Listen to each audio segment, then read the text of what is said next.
हमारी हिंदू पौराणिक कथाओं के अनुसार अहिल्या गौतम महर्षि की पत्नी थी। पौराणिक कथाओं के अनुसार भगवान ब्रह्मा ने एक सुंदर स्त्री की रचना की थी, जिसमें अहिल्या सर्वश्रेष्ठ थी। वह एक गुणवान महिला थी और उनका रूप निखर कर सामने आया।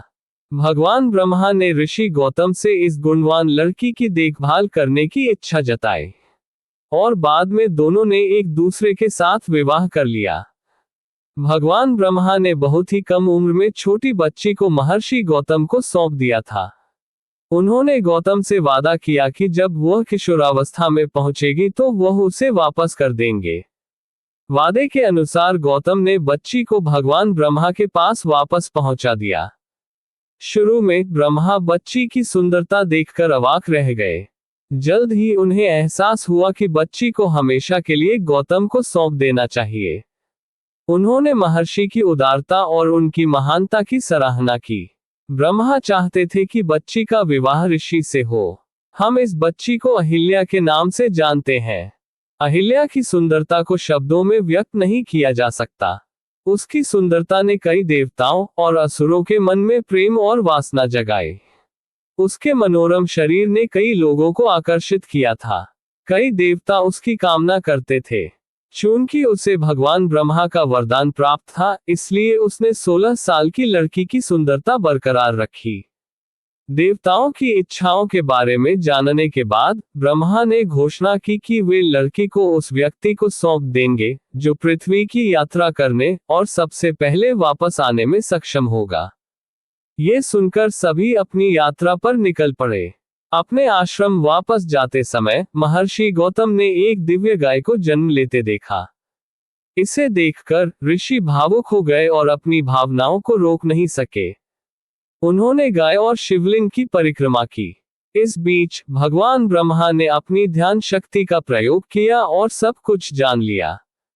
उन्होंने महर्षि गौतम को बुलाया और उन्हें बताया कि वे उनके कार्य से बहुत प्रसन्न हैं।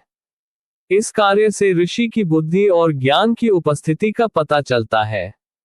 उन्होंने समझाया कि जो गाय पैदा हुई है वह पृथ्वी का प्रतिनिधित्व करती है और इसकी परिक्रमा करना तथा शिवलिंग की परिक्रमा करना पृथ्वी की यात्रा करने से कम नहीं है। उन्होंने उनके कार्य की प्रशंसा की और अहल्या को महर्षि को देने का फैसला किया, क्योंकि वह इसकी सबसे अधिक हकदार थी।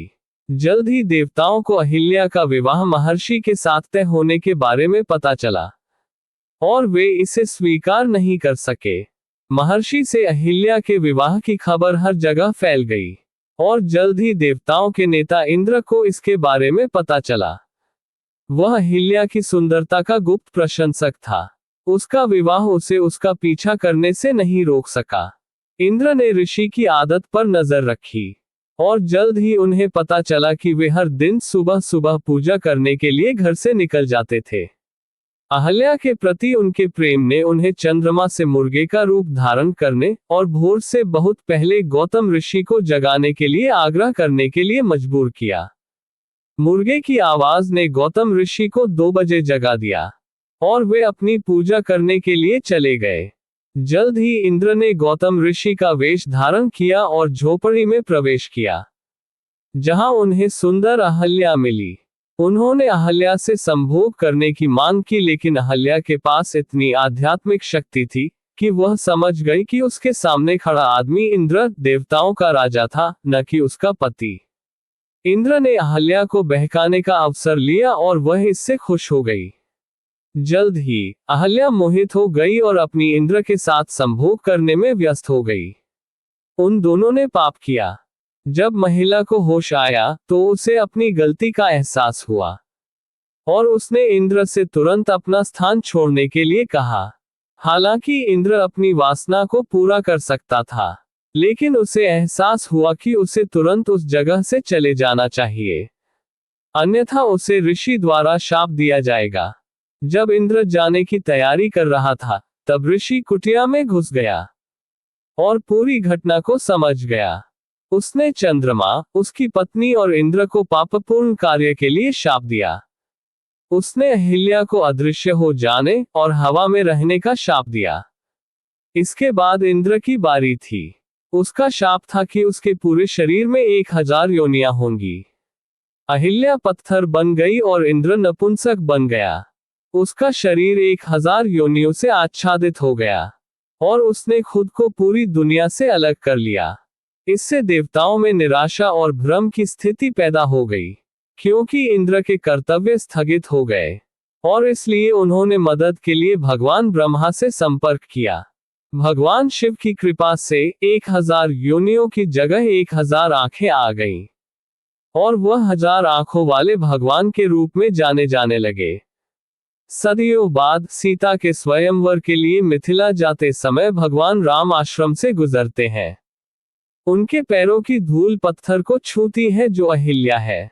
श्राप टूट जाता है और अहिल्या अपने मानव रूप में वापस आ जाती है। भगवान राम उसके पैर छूते हैं और उसकी बेगुनाही की घोषणा करते हैं। भगवान राम की घोषणा सुनकर गौतम भावुक हो जाते हैं और उसे वापस अपनी पत्नी के रूप में स्वीकार कर लेते हैं। इस प्रकार भगवान राम के हाथों अहिल्या का उद्धार होता है।